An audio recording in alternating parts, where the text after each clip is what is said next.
السلام عليكم، اهلا بيكم في مطبخ نونا. النهارده ان شاء الله هنعمل مع بعض بودرة النسكويك. هنعملها بطريقة سهلة جدا وبسيطة ان شاء الله.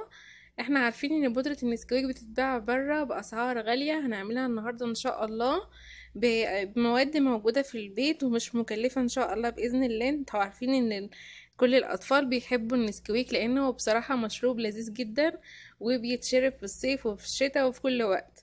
وكمان بنعمل بيه انواع من الحلويات وللاسف بتباع بره غالي. هنعمله النهارده ان شاء الله بطريقه سهله جدا وبسيطه ومكونات موجوده في كل بيت ان شاء الله.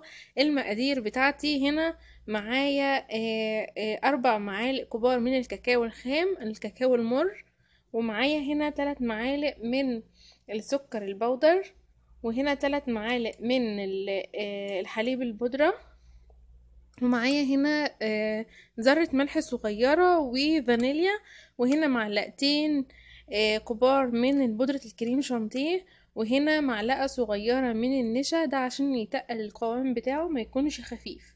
تمام. دلوقتي بقى هناخد المقادير بتاعتنا. بسم الله كده. عندي هنا الكاكاو، قلنا الكاكاو ده كاكاو خام، وهنا الحليب البودر والكريم بودرة الكريم شانتيه والسكر البودر ومعلقة صغيرة من النشا والفانيليا ورشة الملح عشان تظبط الطعم. وهقلب المقادير بتاعتي كلها مع بعضها، وان شاء الله باذن الله هتشربوا احلى نسكويك.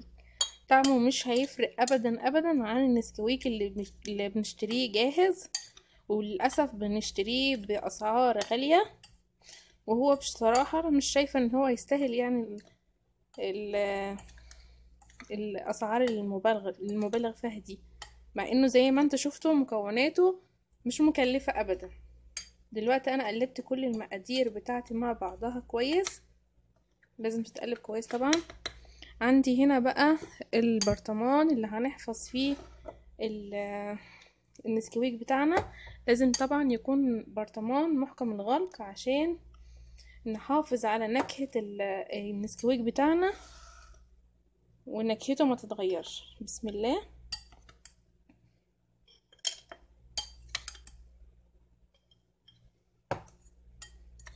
كده يا حبايبي بقى النسكويك معانا جاهز بكل سهولة وببساطة وما كلفناش اي حاجة.